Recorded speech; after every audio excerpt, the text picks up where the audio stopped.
But first tonight, President Joe Biden has finally declassified intelligence on the Wuhan Institute of Virology and its links to the origin of the pandemic. Intel relating to the Wuhan lab that was once censored or dismissed as a conspiracy theory, now laid bare in black and white. The hotly anticipated document released mid-Saturday our time by the Office of the Director of National Intelligence. The intel is divided into three areas: the Wuhan's ties to China's military, the coronavirus research performed at the lab, and the scientists who fell sick in the fall of 2019. All of these areas, as you well know, we first uncovered here on Sky News, at The Australian, at the Daily Telegraph, and in my book, What Really Happened in Wuhan. The declassified intelligence includes how China's People's Liberation Army was involved in coronavirus research at the Wuhan Institute of Virology, the Chinese military involved in coronavirus research. It states, between 2017 and 2019, the WIV funded some of its personnel to conduct research projects to enhance China's knowledge of pathogens and early disease warning capabilities for defensive and biosecurity needs of the military.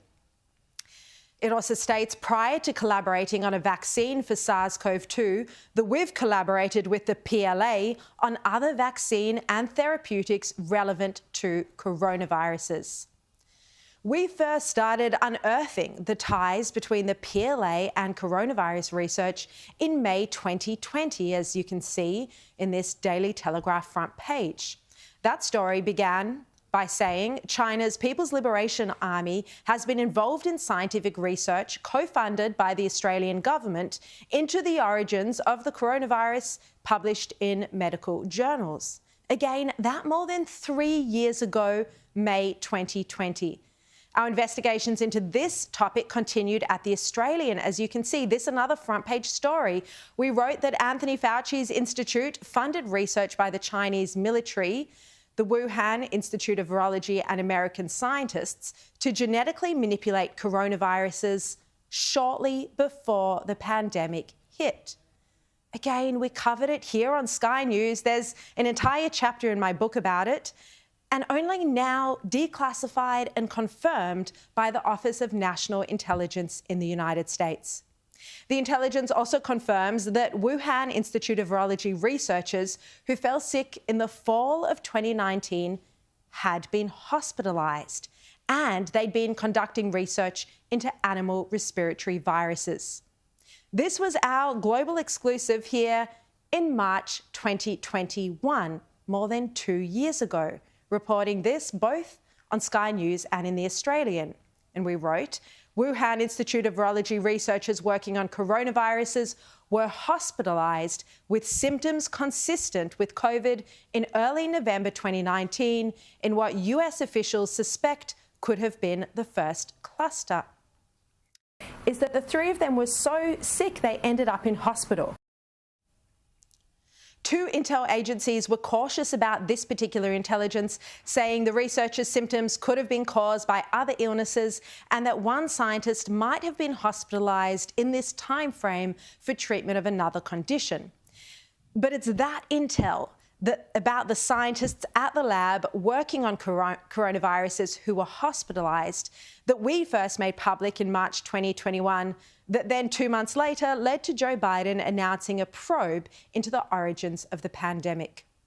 The declassified intelligence also states that prior to the pandemic, Wuhan scientists were conducting, and I quote, extensive research on coronaviruses, which included animal sampling and genetic analysis. Again, you would have read this first in the telly in May 2020, when we reported that it can also be revealed the Australian government trained and funded a team of Chinese scientists who belonged to a laboratory that went on to genetically modify deadly coronaviruses that could be transmitted from bats to humans and had no cure. Now, as you can see, there is nothing new in the declassified intelligence, but it certainly vindicates our investigation. And it shows that our investigations, our reporting, mirrors what the Five Eyes intelligence agencies were examining. The CIA now says it's unable to determine whether the pandemic began by a laboratory leak or by natural origin. CIA undecided. The FBI and the Department of Energy both believe COVID did start with an incident at the Wuhan Institute of Virology, a lab leak. 4 other agencies and the National Intelligence Council think human contact with an infected animal is still more likely.